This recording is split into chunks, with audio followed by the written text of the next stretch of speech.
Hey everybody, how's it going? Coming to y'all with another deck tech, and hopefully the quality on this one is a bit better. Been having some issues with the graininess of my camera. I've been playing with settings. Hopefully this will be a little bit better. So, this is Niv-Mizzet Dracogenius, and the whole point behind this deck is the flavor of it. I wanted to build a deck that really represented the full flavor of the Izzet League. It is my favorite guild. It is the guild that I got, quote-unquote, sorted into from the official quiz on the WotC website. And my very first deck ever was a 60-card casual deck consisting of Niv-Mizzet the Firemind and a bunch of cool Izzet cards. And I turned it into a commander deck later, and it briefly stayed as Niv-Mizzet before becoming Nicol Bolas.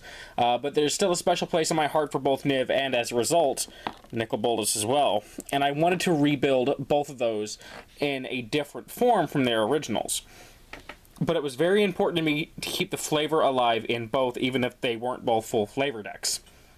Niv, however, is 100% a flavor deck. It is all about the flavor of the Izzet. So I put myself under some restrictions, and that was non-land cards in the deck, for the most part, had to be actual Izzet cards, or if they were from off-world, they would have to feel at home within the Izzet. So no legendary creatures from outside of Ravnica whatsoever.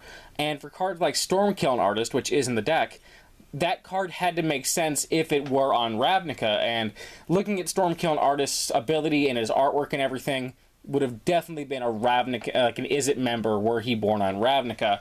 So I was able to justify inclusions for cards like him that way. There are two cards that fall outside of this restriction, and those are Basilisk Collar and I think Gorgon's Head. And the only reason those are here is to give my commander some actual presence on the battlefield. I don't really like having them. I might take them out later, but they're just here to make Niv-Mizzet a red and a blue to kill a creature. So I went with Niv-Mizzet Dracogenius, mostly because unlike Firemind and Perrin, he doesn't scream automatic combo kill, so people aren't as likely to target him down on sight. And also, you just don't see Dracogenius in the command zone. I've personally never seen a deck built around Niv-Mizzet Dracogenius, and I'm willing to bet that those out there watching this probably haven't as well, or probably haven't either. So that was part of the fun, was building a deck that you really haven't seen. If you don't know, this particular Niv-Mizzet is 2 blue and 2 red for a 5/5 flying dragon. Sorry, legendary creature, dragon wizard with flying. And whenever Niv deals damage to a player, you may draw a card. That May ability is very important for one of the infinite combo outs in the deck. And then you can pay a red and a blue to deal 1 damage to target creature or player. It's actually a really good draw engine, even though it may not sound like it, because if you've just left mana open for a kill spell or a counter spell and no one plays into it, you can dump that mana into card draw, pinging some opponents all the while, or into, killing the creatures, and you never really wasted mana. You always have efficient use of mana, and I'm a big fan of that. The lands mostly aren't important, so I'll skip through them. Command Tower, Exotic Orchard, Scalding Tarn, Steam Vents, which is more important here than it is in any of my other decks because Izzet, and I'm trying to get all the Izzet cards themselves foiled out, so that'll be a fun project. Izzet Guildgate, you wouldn't typically play this in a fully tuned commander deck, but it definitely has a forever home here. Same thing with Izzet Boilerworks. The bounce lands may not be great for fully tuned up power optimized decks, but for this, it'll always have a place. Nithic's Area of the Firemind is not a good land. Tap for a colorless or pay 2 a blue and a red and tap to exile the top card of your library. You may cast it until your next turn if it is an instant or a sorcery. So I've used it, admittedly, like if I've brainstormed or something and I know the top card of my deck is a counterspell and my opponents are casting, a big game-ending card, yeah, I can pay 4 and tap this to then cast that counterspell and effectively counter something for 8 mana. It's not a great rate, but it is a flavorful card, so. Moving past that, we have Riverglide Pathway, Wandering Fumarole, Shivan Reef, Sulphur Falls, Training Center, Frostboil Snarl, Temple of Epiphany, Reliquary Tower, which is very important because we can often end up with a very large hand in this deck. And then for the basics, I'm pretty sure it's 11 islands and 9 mountains. Be sure to check the deck list down below to double check on that. And of course, they are the Izzet basic lands. Mana Ramp package. Again, most of this is not the most interesting stuff in the world, so I'll skip through the basics. Soul Ring, because we are playing Commander. Thought Vessel, yet again. We end up drawing quite a few cards in this deck, so being able to have no maximum hand size is just worth it. Arcane Signet, just the second most staple mana rock in the entirety of the game. If you're playing even a monocolor deck or more, you need to be playing Arcane Signet. Felwar Stone always gets us one of our two colors, often gets us both. Talisman of Creativity, the ping really isn't a problem. Getting the mana is nice. Izzet Signet, yet again, staple in the format, but also very flavorful in the deck. And then, of course, because we are a flavor deck, we're running the other Izzet mana rocks as well. So the Locket, the Keyrone, and the Keyrune, and the Clue Stone all make their appearances here because we're playing a flavor deck. And luckily, being an Izzet deck, we get access to another mana rock. We get access to the Firemind Vessel, which can actually tap for red and blue mana, and is great to untap off of Ralzeric. And then we have some cost reducers in the form of Goblin Electromancer and Mizzix of the Ismagnus. Both of them pull very, very, very large amounts of work in this deck. The cost reduction is insane, and Mizzix is obviously amazing. So, Basilisk Collar and Gorgon's Head, don't really love having these here, but they do give my commander the ability to just kill something. They're not very flavorful, though, and if you check the description to follow the link below, you might see these removed at some point, just in favor of more flavorful cards. Then we have my win conditions. So, let's talk a little bit about Niv-Mizzet the Firemind. This used to be the most boogeyman commander of the format I could think of. Firemind and Curiosity were just such a synonymous combo in the format. And even though Firemind's been largely put out of a job thanks to Perrin, they both have a beautiful home in this deck, comboing out with two of the aforementioned types of effects. So Curiosity and Ophidian Eye. No Tandem Lookout in this deck. Tandem Lookout does not feel very Izzet. If it were on Ravnica, it would probably be Dimir. So, just these two, but they are ways to combo it and win the game that isn't flavorful, but my preferred way to win is through either Stormkiln Artist or Ralstorm Conduit. So the way that these win the game is very much the same. You get any two Reverberate, Twin Cast, Fork type effects targeting each other, and as a result you are able to just generate infinite Magecraft, which from Ral will be infinite damage, or from Stormkiln Artist will be infinite treasures, which is infinite mana, which you can then use with Dracogenius to deal infinite damage that way. So, very, very fun stuff. Both are relevant on their own, honestly. Both are very powerful cards. So, for our Fork package, or our Twin Casting package, League Guildmage, Izzet Guildmage, and Nivix Guildmage. All three of these have the ability to copy an instant or sorcery, which means if we have just a singular Twin Cast effect, these can act as the second copy and get us where we need to go. For our actual Twin Casting effects, we have Expansion Explosion, Twin Cast, Narset's Reversal, Reverberate, and Dual Caster Mage. And then we also have Jin Illuminatus, who I believe, if I'm not misinterpreting the rules, can function similarly because we can replicate the Reverberate on the stack and allow one to target the other, I think. Maybe. If I'm getting that wrong, I'm sorry. So let me go ahead and quickly explain how this actually works, how this loop interacts for those who don't know. So, let's say we have a Brainstorm on the stack. We hold priority targeting Brainstorm with Twin Cast or a similar effect. And then again, we hold priority and then target Twin Cast with Expansion or a similar effect. What this allows us to do is then choose to copy the Twin Cast. A copy of Twin Cast is now put onto the stack, which targets the original, not yet resolved Twin Cast. That will again put another copy of Twin Cast onto the stack, targeting the original, which puts a copy onto the stack, targeting the original. This gives us infinite copies, which doesn't normally do anything, but with Ral or the Stormkiln Artist, we actually end up with infinite Magecraft triggers, which will allow us to win the game for infinite damage, or infinite mana, which with Niv gives us infinite damage. So, kind of a lot of hoops to jump through, but it's a very Izzet way to win, and I love it. Now, you could also play Fury Storm, because Fury Storm, if you've cast your commander just once, is a one card combo with anything on the stack, because you get a copy automatically, and then the copy targets the original, and so on and so forth. I don't run it because I don't know. For whatever reason, I just didn't think it felt very Izzet. Maybe one day I'll change my mind. And the Guild Mages work in this slot because if you only have one of these, you just cast it and then you use the Guild Mage to copy it and target the original with that copy.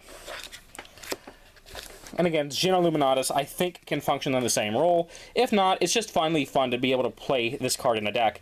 And I have actually played this with Stitch in Time to get so many extra turns. Into what I'm calling, is it fun? And the answer to that is yes. Finale of Promise, it has Niv on it. Probably should have put this with my spell recursion package for this deck tech, but I didn't think about it. But it's just fun. It lets us cast thing or things from our yard. Epic Experiment, a card that we probably all wanted to play in Commander at some point, but just couldn't justify it. Well, I can justify it here, and I do. Invoke the Firemind. There are better Draw X or Burn X effects, but this one's Izzet, so obviously I have to play it, and I will often just play this for 4 or 5 mana to draw some cards. If I have a Mizzet on board, it's actually fantastic. Stitch in Time, flip a coin. If you win, take an extra turn. Nice and simple. If you lose, nothing happens. Just a 3-mana do-nothing card. Very fun, very Izzet. And then Museum Transreliquat. It's kind of a bad Mirage Mirror, so you can pay 3 to temporarily turn it into an artifact, or pay 1, a red and a blue, to permanently turn it into that artifact, but it gains the ability to transform again if you do. Ralzeric, mostly here as a mana ramper, untap a Boilerworks or a Firemind Vessel, and then a Hypersonic Dragon, because I've wanted to play this card for forever, and honestly it's just not good enough for most of my decks, but it's damn sure good enough here, and I love it. Brainstorm. Nice and simple, has an Izzet Mage on it, draws us cards. Firemind's Research, it is Niv-Mizzet's Research, and it draws us cards. Izzet Charm is basically a 2-mana Faithless Looting we can use once in this deck, but the other modes have proven to be useful at some points in the game. Cerebral Vortex is almost always just a bad instant speed read the bones in this deck, target ourselves, draw 2, take 2. However, there have been instances where it's been relevant. Say someone's drawn 8 or 9 cards and they only have 11 life. Well, if they've drawn 9 cards and they have 11 life, you target them with this, they draw 2 more, they take 11, they just die. It can be funny. There's obviously Magic Christmas Land where someone draws their deck and somehow doesn't have a counterspell for a Cerebral Vortex. They always will, but one can dream. Electrolyze, divide 2 damage, draw a card. Not normally good enough for Commander, but it's good enough here. Chemister's Insight, a card that is actually one of the best card draw spells of the entire deck. Just draw 2 for 4 at instant speed, and it has Jumpstart. Fabricate goes and finds us one of our Collars or one of our Mana Rocks. Solve the Equation, finds us whatever instant or sorcery is relevant at the time. Long-term plans finds things that those two can't find, such as Ophidian Eye or one of the Nivs or Stormkilling Artist. Invent is here for the invent side. 6 mana, tutor up 2 things.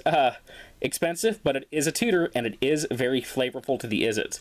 And then same thing with Firemind's Research. 7 mana, tutor up a 1 CMC instant, a 2 CMC instant, and a 3 CMC instant. Not good enough for most decks, but it's damn sure worth the slot here. Now into the recursion section of the deck, we have Snapcaster Mage. Snapcaster Mage felt like it was right at home in this deck anyways, and I saw this beautiful art by Kevin McKenna, and I had to get this proxy done for it, so... Izzet flavored Snapcaster Mage. It would have made the cut regardless if I had a proxy or not. Just lets us reuse a spell from our yard. Izzet Chemister lets us reuse many spells from our yard, as does Mizzet's Mastery. Mystic Retrieval lets us reuse 2 thanks to Flashback. And then Izzet Chronarch is possibly the worst Archaeomancer of all time, but it's an Izzet Wizard, and I have to love it. Negate, nice and simple. Just counter a non-creature spell. Counterspell, specifically this art of Counterspell, because that is most definitely an Izzet Mage on it. Yet again, nice and simple, just counter a spell. Counterflux, you will win the counter war. And Ionize is a counterspell that also shocks the spell's controller. Some removal, we have Shattering Spree, 1 red for a sorcery with replicate of 1 red, so we just play this, and we can pay a red and copy it as many times as we want. And for each red we pay, we get to blow up another artifact, which is just really solid removal. The Izzet man just out here destroying things.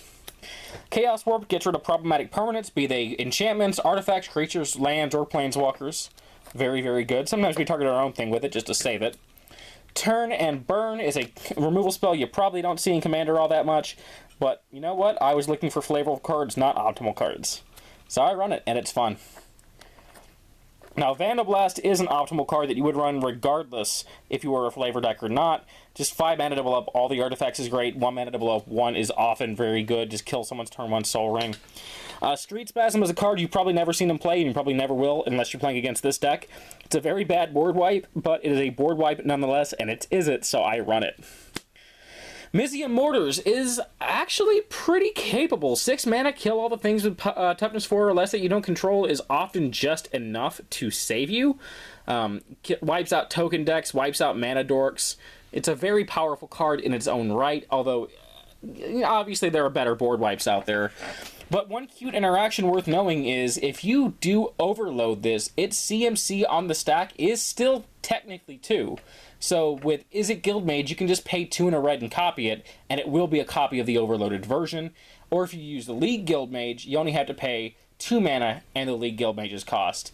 And again, you get a copy, which will be the overloaded version, which is kind of cute. Cyclonic Rift, much like Vandal Blast, you would play in any deck anyways, but it happens to be an Izzet card, so I do obviously run it, and it gives me some actual power. And then Draconic Intervention. This may not be from Ravnica. It may be Galazeth Prismari, not Niv-Mizzet. But you know what? Niv has intervened for Ravnica so many times. He intervened against the Nephilim. He intervened against Nicol Bolas. If there's a dragon on Ravnica who will intervene to save his own, it is Niv-Mizzet. And it's just a powerful card. I mean, when looking for board wipes that felt flavorful to the Izzet, this was one of the best. Hitting a Firemind's Foresight or Invert Invent out of our yard with this, dealing 7 to all the non-dragons, and then exiling them so we gank the death triggers. You will not get Blood Artist triggers. You will not get Zulaport triggers. You will not trigger Academy or Arena Rector. It is not going to happen. They are going away. Goodbye. Just a fun card, and I love it. I'm playing this in a few decks, actually. And that is my Niv-Mizzet Dracogenius Izzet flavor deck. So, I really hope this was entertaining to everyone out there watching. I really hope you enjoyed it. Hopefully, you'll tune in at some point for my video on Nicol Bolas, the Ravager. And that deck was built around being flavorful to Nicol Bolas, but also feeling as cruel as Nicol Bolas when I pilot it. So it has Windfall locks and Hull Reachers and all sorts of nasty things that are meant to really make it feel like you're going up against someone with no morals. So that'll be fun. It's a very fun deck to pilot.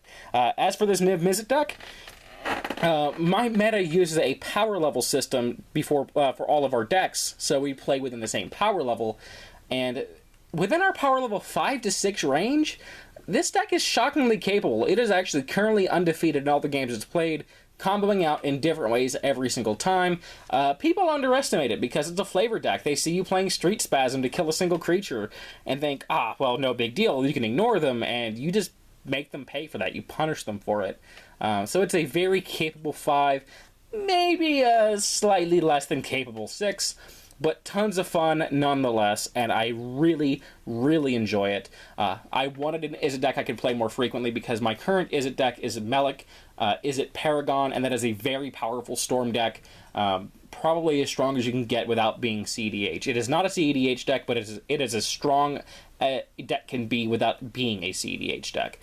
Power level 8, basically, considering that 9 would be like lower tier CEDH, 10 is CEDH at its full. Deck will very consistently storm out and win by about turn 5. And I don't get to play it all that often because it's just not that interesting to play against. Niv allows me to play whenever I want, and I really, really enjoy that. And again, it's just fun playing all these stupid Izzet watermarked cards and seeing people kind of geek out about random stuff they've never seen, having to read your cards, and being able to play a commander that no one ever sees. It's what I love about the format. I really enjoy being able to do that. So, hope you guys enjoyed. I hope you enjoy the rest of your day. And until next time, peace and take care.